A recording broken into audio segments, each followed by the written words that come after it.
गांव के एक छोटे से स्कूल में जहां संसाधनों की भारी कमी थी, एक शिक्षक ने अपने समर्पण और कर्मठता से विद्यार्थियों के जीवन में क्रांतिकारी बदलाव लाए। उस शिक्षक का जन्म एक गरीब परिवार में हुआ था, लेकिन उनके माता पिता ने उन्हें शिक्षित करने के लिए हर संभव प्रयास किया।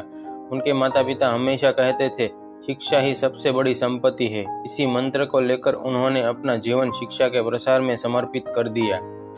उन्होंने शिक्षक बनने का सपना देखा था ताकि वे बच्चों को वह शिक्षा दे सके जिससे वे अपने जीवन में कुछ बड़ा कर सके।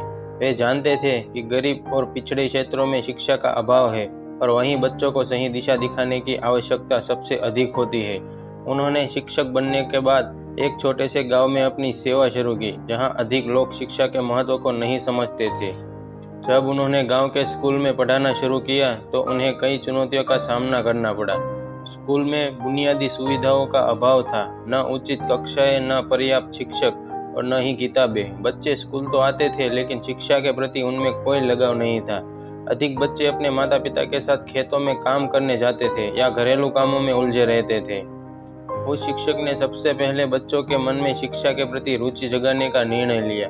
वे जानते थे कि जब तक बच्चों को पढ़ाई में आनंद नहीं आएगा, तब तक वे इसमें शामिल नहीं होंगे।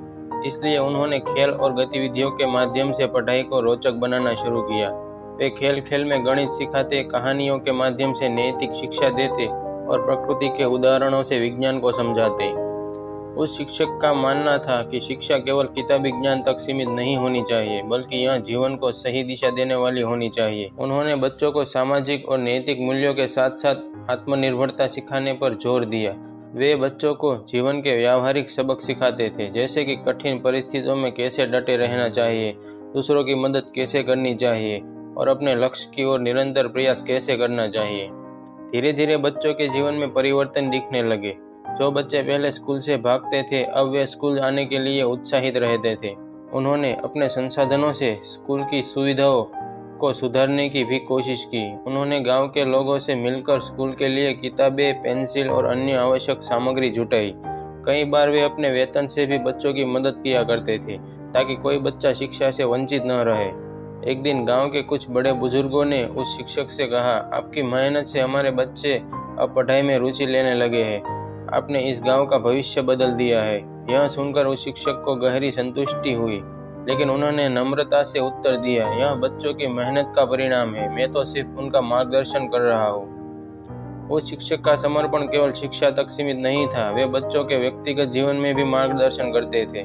यदि किसी बच्चे के परिवार में समस्या होती तो वे वहां भी मदद करने पहुंच जाते। उनके लिए शिक्षा सिर्फ किताबी ज्ञान नहीं, बल्कि एक ऐसा साधन था जो जीवन के हर पहलू को संवारने का काम करता है।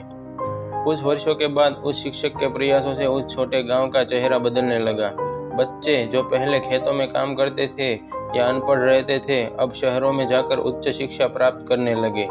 गांव के लोग उस शिक्षक का सम्मान करते थे और उन्हें अपने गांव का आदर्श शिक्षक मानते थे। उनकी इस प्रेरणादायक यात्रा ने यह साबित कर दिया कि एक शिक्षक यदि अपने कर्तव्यों के प्रति समर्पित हो तो वह अकेले ही समाज में बड़े बदलाव ला सकता है। उनकी कहानी हर उस शिक्षक के लिए प्रेरणा है जो अपने सीमित संसाधनों के बावजूद बच्चों के भविष्य को संवारने का सपना देखता है।